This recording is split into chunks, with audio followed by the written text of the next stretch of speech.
Okay, I'm going to show you how to protect your inventory while you are running your sale.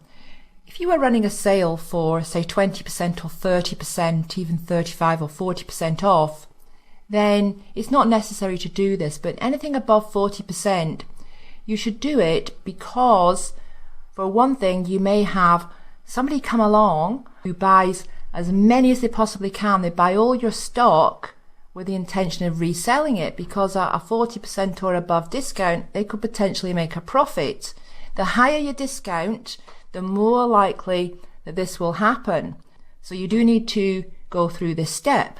So I'm in one of my listings here and I am going to prevent customers from buying more than 1 or 2 units. Now you could set this at 1 or 2. If you only have a small quantity of stock, I recommend you set it at 1. And what you do is you go to max order quantity and you just click the up or down arrows for however many you want a particular customer to be able to buy. Now sometimes when I'm running a sale, I set the max order quantity at 2 because sometimes customers will buy 2 for themselves, or they'll buy 1 for themselves and 1 for a friend or something like that. But if you only have a small amount of stock anyway, set it at 1. And once you've done that, scroll down and click Save and Finish. That's how you prevent a customer from coming along and adding multiple units of your product to the cart. And the next thing we're going to do now is we are going to reserve some of our inventory so that only a certain amount can be sold during the sale. So under Inventory, click on Manage Inventory, and over to the right of your product listing, click the drop-down box beside Edit and click Create Fulfillment Order. For the Ship To address, you need to enter a name and address here. Now this could be anything at all because this is not going to ship. This is just a way of reserving inventory.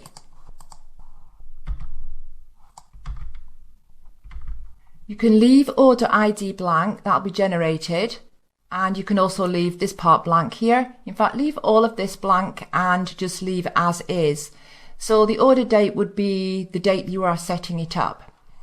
Under quantity, this is the quantity of units that you want to reserve.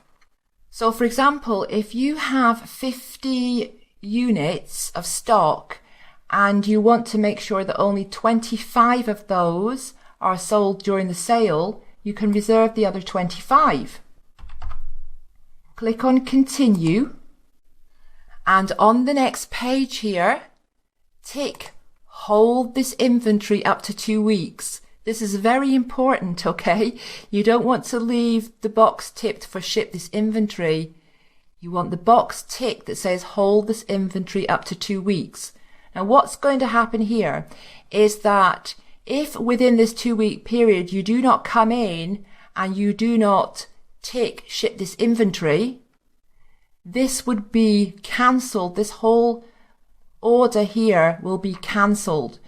So nothing happens unless you come back in here within 2 weeks and change this status here, hold this inventory, change it to Ship This Inventory. Now you're not going to do that because all you want to do is reserve your inventory, and when your sale is over you can come back and cancel this order. If you by any chance forget to cancel it, it will cancel automatically after 2 weeks because you've not come back in and changed the status to ship. And that is it. Once you click Save here, within about 15 minutes, the amount of inventory that you entered, the number you entered on the previous page, that's going to be reserved and not available for sale. So once your sale is over, instead of waiting for this to automatically cancel after 2 weeks, you can go ahead and cancel it yourself. To do that, go up to Orders and Manage Orders. Click on Advanced Search. In the Order Status field here, choose Pending, and for your date, choose last 14 days just to make sure that you are catching the one that we're looking for. And then go ahead and click on Search. Your pending orders will come up. So you may have some pending orders there that are actual customer orders that are pending because they're usually pending for 1 to 2 days while they are processed at FBA and before they're shipped out. So look through the pending orders and find the order that you created. You'll be able to spot it immediately because it will have the number of units beside it that you reserved.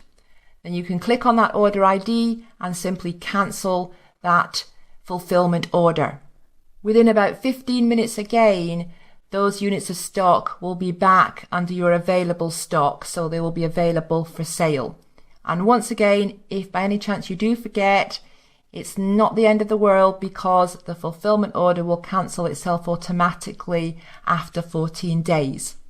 Now, if you decide after you've run your first sale, so for example, let's say you run a sale at 50% discount, you don't get the results you want, you decide to run a second one straight away afterwards for 70% discount, you can leave your fulfillment order because it's going to run like that for 14 days before it automatically cancels. So that gives you a chance to run 2 sales back to back if you want to, without having to create a new fulfillment order and go through the process of reserving stock all over again. And once you finish your sale, don't forget to go back into your edit listing and change the max quantity. Remove the max quantity from the box because you want to make sure that moving forward, when you're not running a sale, that customers can buy more than 1 unit if they wish to do so when they're ordering.